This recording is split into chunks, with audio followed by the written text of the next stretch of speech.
శ్రీగురుభ్యో నమః. హరి ఓం నమః. జగదంబితరం వందే పార్వతీ పరమేశ్వరం. సర్వదం శ్రీ పార్వతీ పరమేశ్వరానుగ్రహకటాక్షబలసిద్ధ్యర్థం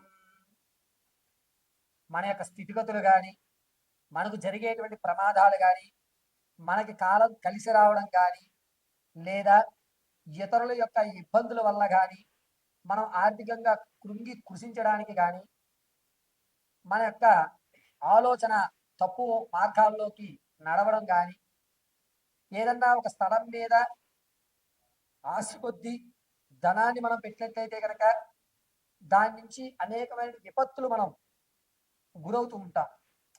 రైట్ కరెక్ట్గా రైట్ చాయిస్లో మనం పెట్టలేకపోయాం, ఇక్కడ పెట్టకూడదు, ఇది కొన్న దగ్గర నుంచే మనకి అనేకమైన ఇబ్బందులు కలుగుతున్నాయి, నేను ఈ స్థలానికి వచ్చిన తర్వాతే అనారోగ్య సమస్యలు పెరుగుతున్నాయి, ఆర్థికంగా రూపాయి నిలవట్లేదు ఈ ఇంట్లో అనేటువంటి అనేకమైనటువంటి ప్రశ్నలు మనం వింటూనే ఉంటాం.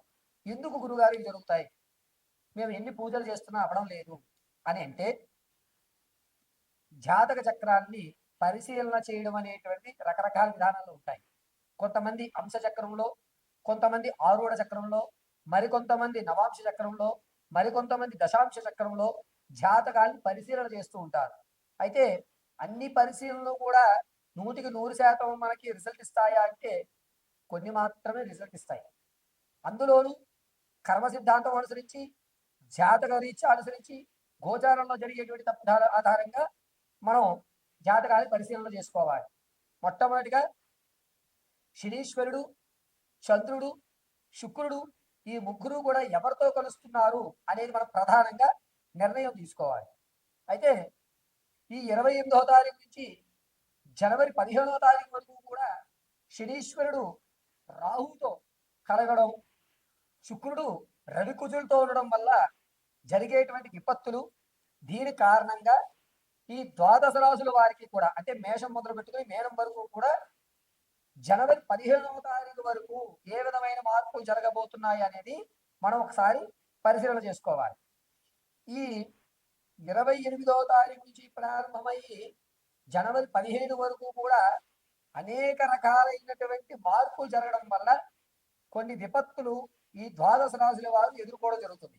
వాటి నుంచి తప్పించుకునేటువంటి మార్గాలు ఏమిటి, ఏ దేవతారాధన చేయాలి, ఏ విధంగా మన ఆలోచన మార్చుకోవాలి అనే విషయాన్ని ఇప్పుడు మనం వివరణగా ఏ రాశి వారికి ఆ రాశిగా మనం పరిశీలన చేసుకుంటాం.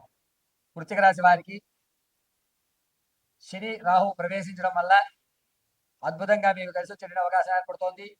ధనపరంగా, ఆరోగ్యపరంగా పర్వాలేదు అనిపిస్తారు.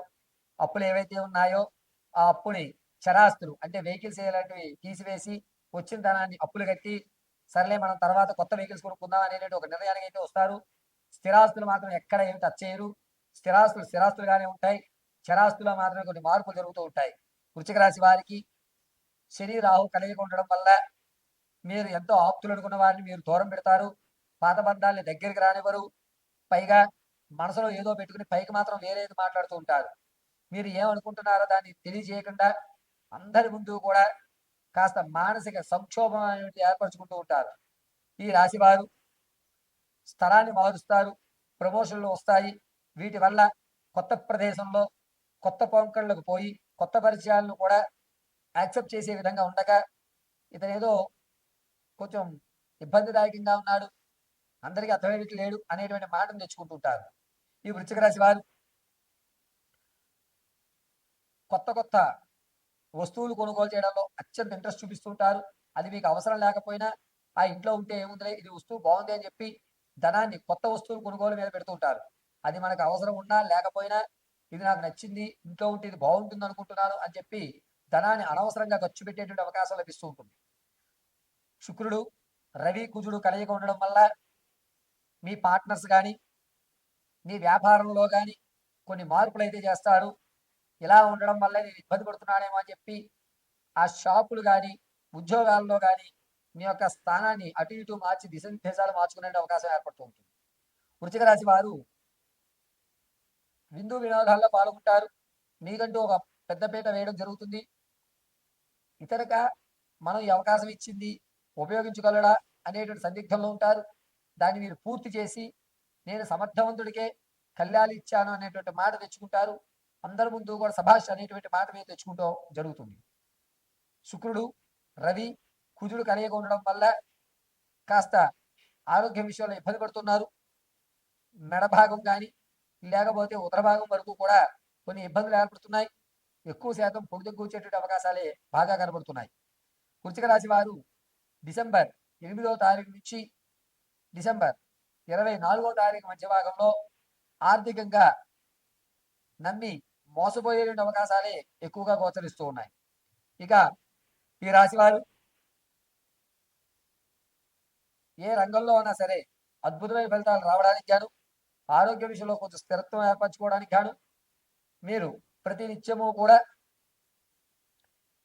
అయ్యప్ప స్వామి వారి దేవాలయానికి వెళ్ళి తెల్లటి పుష్పాలతో హరిహర సుందరుడైన అయ్యప్పని ధ్యానం చేయడం చాలా మంచిది. వచ్చేటువంటి ప్రమాదం పక్కి వెళ్ళేటువంటి అవకాశం ఏర్పడుతుంది.